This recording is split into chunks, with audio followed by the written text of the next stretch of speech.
안녕하세요, 머니 스나이퍼입니다. 오늘은 채권 투자 이 정도는 알고 합시다. 채권 수익률이 떨어지는데 왜 채권 가격이 오르는 걸까요? 라는 내용에 대해서 설명을 드리도록 하겠습니다. 많은 분들이 채권을 투자함에 있어서 이런 질문들을 합니다. 내가 채권을 사면은 만기에 원금을 돌려주나요? 채권 이자가 10%인데 내가 산 채권은 왜 10%가 안 되는 거죠? 채권 수익률이 높으면 좋은 거 아닌가요? 끝으로 채권 수익률이랑 채권의 가격이 반대로 움직인다고 하는데 도대체 그게 무슨 말인지 이해를 못하겠어요. 이런 질문들을 하시는 분들이 꽤나 많이 있으십니다. 오늘 여기에 대해서 명쾌한 해답을 드리도록 하겠습니다. 먼저 오피스텔이 있다고 해볼게요. 신규로 분양을 하고 있네요. 그런데 이 분양 조건을 봤더니 분양가가 1억 그리고 연 임대 수익 1,000만 원을 보증을 해주고 있습니다. 그것도 무려 20년이나 말이죠. 20년 이후에 이 오피스텔이 매도가 안 된다고 하면은 회사에서 물건을 재매입한다라고 하는 조건이 걸려 있습니다. 어떻게 구미가 당기나요? 그런데 살짝 누가 이런 오피스텔을 분양을 하는지 봤더니 주식회사 머니스나이퍼라고 하는 듣도 보도 못한 회사가 분양을 하고 있네요. 관심 끕니다. 그런데 오피스텔을 분양하는 회사가 국민은행이라고 하네요. 이제는 슬슬 구미가 당기나요? 아직도 못 믿었다고요? 그런데 이번에는 대한민국 정부에서 이것을 분양을 하고 있습니다. 당연히 높은 경쟁률로 분양이 이루어지겠죠. 그런데 여기서 옆에 은행에 살짝 돌려봤더니 옆에 K은행에서 특판예금 3년 만기 연이자 15%를 드리고 있습니다 라고 은행 직원이 딸랑딸랑 손을 흔들고 있어요. 여러분들은 어떻게 이 오피스텔을 분양을 받으시겠습니까? 아니면은 이 특판예금에 예금을 하시겠습니까? 많은 분들이 특판예금에 예금을 할 것 같네요. 그런데 시간은 지나서 흘러 한국은행에서 오늘도 금리를 내리고 내일도 금리를 내려서 금리를 내려 이제는 기준금리가 상당 수준 떨어졌습니다. 더 이상 특판예금 3년 만기 연이자 15%는 구경하기 힘들어졌네요. 이제는 은행 직원이 저희 은행에서 3년 만기 연이자 7%로 특판예금을 판매하고 있습니다 라고 손을 흔들고 있습니다. 이제는 다시 지난번에 설명을 드렸던 그 오피스텔에 대해서 생각이 났습니다. 그래서 오피스텔을 돌아봤더니 분양가 1억이었던 이 오피스텔 자체가 지금은 살짝 가격이 오른 상태에서 1억 2천에 거래가 되고 있었습니다. 1억 2천이면은 이 오피스텔을 제가 살 수 있다고 하네요. 그런데 20년 동안 지급 보증을 했었기 때문에 지금은 시간이 10년이라는 시간이 흘러서 앞으로 10년 더 이자 연 임대 수익을 1,000만 원씩 받을 수가 있습니다. 그런데 그때는 분양가가 1억이었기 때문에 연 수익률 10%를 보증을 했지만 지금은 그렇습니다. 1억 2천을 투자했기 때문에 수익률은 8.3% 수준이 되는 겁니다. 가격은 올랐는데 임대 수익은 떨어졌네요. 그리고 10년 후에 매도가 안 되면 회사가 재매입하는 조건은 동일합니다.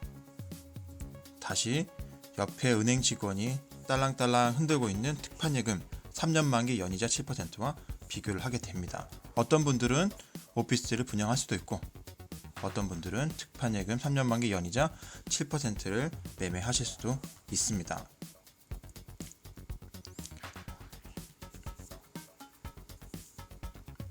이제는 경제 주체가 한국은행 그리고 시중의 K은행 그리고 또 하나 정부, 이제는 오피스텔이 아니고 정부에서 채권을 발행하고 있습니다. 이렇게 세 개만 두고 봤을 때 제가 다시 정리를 해드리도록 할게요.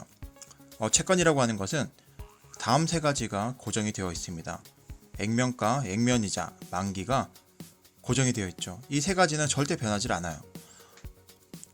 앞서 예를 들었었던 오피스텔에서는 분양가가 액면가가 될 것이고 매년 1,000만 원씩 지급한다고 했던 임대료가 바로 액면이자가 될 것입니다. 액면가 1억에 1,000만 원 임대 수익이라고 하면은 연 10% 이자가 되겠죠. 그리고 만기, 처음에 분양했을 때는 이러한 이자를 20년 동안 지급하겠다고 오피스텔에서는 전제 조건을 달았습니다. 이런 액면가와 액면이자 만기는 절대 변하지 않습니다. 하지만 변화되는 건 있었죠. 바로 채권 거래 가격은 매일매일 변동을 하게 됩니다. 이 채권 거래 가격이 변화되는 이유는 첫 번째, 발행 주체의 신뢰도의 변화라고 볼 수가 있겠는데요. 대한민국에서 전쟁이 발발했어요. 그렇게 되면은 많은 사람들이 정부를 믿고 대한민국 정부를 믿고 매수했던 채권들을 이제는 팔고 떠나려고 할 것입니다. 그렇게 되면 가격은 곤두박질 치겠죠. 그렇게 되면은 처음에 발행했었던 액면가 1억짜리가 5천원에 팔릴 수도 있고 1,000만원에 팔릴 수도 있게 될 것입니다. 그러면은 1,000만원에 판매를 한다고 하면은 액면이자는 연간 100%가 되는 것이죠. 그래서 채권 수익률이 상승한다고 하는 것은 채권 가격이 떨어진다는 것과 똑같은 의미가 됩니다. 그리고 대체자산의 수익률. 대한민국에서 전쟁을 발발하진 않았지만 옆에 봤던 K은행에서 연간 액면 이자를 10%를 주는지 예금 이자가 5%가 되는지 또는 15%가 되는지에 따라서 채권의 가격이 오를 수도 있고 상대적으로 떨어질 수도 있는 것이죠. 이러한 시중은행에 대한 예적금 수익률이라는 것은 한국은행에서 발표하는 기준금리의 영향을 지대하게 받게 됩니다. 그래서 기준금리의 변동과 채권 수익률은 밀접한 관계를 지니게 되죠. 끝으로 잔여 만기가 만기가 긴 상품에 대해서는 이자를 오랫동안 지급받을 수 있기 때문에 채권 가격은 상대적으로 더 비쌀 수가 있고 반대로 만기가 1년 정도 남아있다고 하면은 이 채권의 가격은 생각보다 높은 가격을 받기는 힘들 것입니다. 그래서 이러한 채권 가격에 대한 변동은 방금 말씀드렸던 발행 주체의 신뢰도, 대체 자산에 대한 수익률, 그리고 기준금리의 변동, 잔여 만기 등으로 영향을 미치면서 채권 가격은 변화되게 될 것입니다.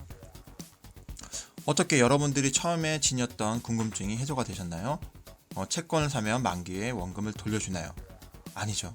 액면 가격을 돌려줍니다. 그리고 채권 이자가 10%인데 내가 산 채권은 왜 10%가 안 되나요? 그것은 발행 가격은 1억이었지만 내가 산 가격은 1억보다 더 많은 가격을 지불했다고 하면은 나는 10%가 아닌 더 낮은 수익률을, 더 낮은 이자율을 지급받게 되는 것입니다. 그래서 채권 수익률이 높으면은 오히려 기존의 채권을 매수했던 사람들에게는 부정적인 영향을 미치게 되는데요. 제가 앞에 예를 들었던 대한민국 채권 같은 경우, 대한민국에서 전쟁이 발생했던 경우를 생각하시면 될 것입니다. 대한민국에서 전쟁이 발생을 하면은 우리나라 채권의 가격은 곤두박질 칠 것이고, 그럼에도 불구하고 이 우리나라 채권을 산다고 하면은 1억 원짜리 채권이 1,000만 원짜리가 되었습니다. 그럼에도 대한민국 정부는 1,000만 원을 준다고 하면은 이 채권의 이자는, 채권의 수익률은 100%가 되는 것이죠. 그래서 채권 수익률과 채권의 가격은 반대로 움직인다는 이야기입니다.